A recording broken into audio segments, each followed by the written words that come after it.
അതിൻ്റെ അടിസ്ഥാനത്തിൽ ഇവിടുന്ന് പാസ് ചെയ്തു പോയ ആ സമയത്ത് പാസ് ചെയ്ത വാഹനങ്ങളെല്ലാം പരിശോധിച്ചതിൽ നിന്ന് ഓട്ടോറിക്ഷ ഫുള്ളി ഐഡൻറ്റിഫൈഡ് ആയില്ല. പക്ഷേ ഓട്ടോ നമുക്ക് കണ്ടെത്താൻ പറ്റും. നമ്പർ കിട്ടിയിരുന്നില്ല.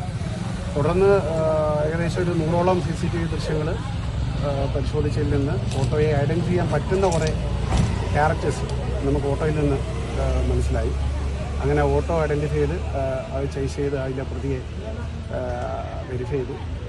അനന്തകൃഷ്ണൻ എന്നാണ് എൻ്റെ പേര്, 21 വയസ്സ്. അതിൽ തൃപ്പാരൂർ കുറ്റിപ്പുറം സ്വദേശിയാണ്. അവിടെ വെച്ച് ഓൺലൈനായിട്ട് ഒരു കുട്ടിയെ പരിചയപ്പെട്ടിട്ട് ഇവിടെ വന്ന് അവരുമായിട്ട് പരിചയപ്പെട്ട് ഇവിടെ വന്ന് താമസിക്കുകയും അപ്പോൾ തുടർന്ന് ഞങ്ങൾ അന്വേഷിച്ചപ്പോഴാണ് മനസ്സിലാകുന്നത് ഈ ഓട്ടോറിക്ഷ കുറ്റിപ്പുറത്തുനിന്ന് മോഷണം ചെയ്തൊരു ഓട്ടോറിക്ഷയാണ്. അതിനവിടെ ക്രൈം കേസുണ്ട്. ഓട്ടോ കേസിലേക്ക് ഇവിടുത്തെ കേസിലേക്ക് റിക്കവർ ചെയ്തിട്ടുണ്ട്. ഇത് മോഷണ ശ്രമത്തിൻ്റെ ഭാഗമായിട്ട് തന്നെ കല്ലെറിഞ്ഞ് പൊട്ടിച്ചതാണ്. ഇത് പോയതിന് ശേഷം തിരിച്ചു വന്ന് വീണ്ടും ഇവിടെ നിന്ന് നിന്നിട്ടാണ് പോകുന്നത്. ഓട്ടോറിക്ഷ റിക്കവർ ചെയ്തിട്ടുണ്ട്. അതിനെ തുടർന്ന് വീണ്ടും ക്വസ്റ്റ്യൻ ചെയ്തപ്പോഴാണ് ഇയാൾ ഇവിടുന്ന് തന്നെ വള്ളിക്കൂട് നിന്നൊരു ബൈക്ക് മുട്ടിച്ചപ്പോഴായിട്ടും അതുപോലെ തന്നെ അവിടുന്ന് ഈ കുറ്റിപ്പുറം തൃപ്പാരൂർ ഭാഗത്തു നിന്ന് നമുക്ക് ഇവിടുത്തെ തന്നെ ഒരു ബൈക്ക് റിക്കവർ ചെയ്യാൻ കൊടുമണ്ണിയിൽ നിന്ന് പോയൊരു മോഷണം ബൈക്ക്. ആ ബൈക്ക് തൃപ്പാരൂരിൽ നിന്ന് റിക്കവർ ചെയ്യാൻ നമുക്ക് കഴിഞ്ഞിട്ടുണ്ട്.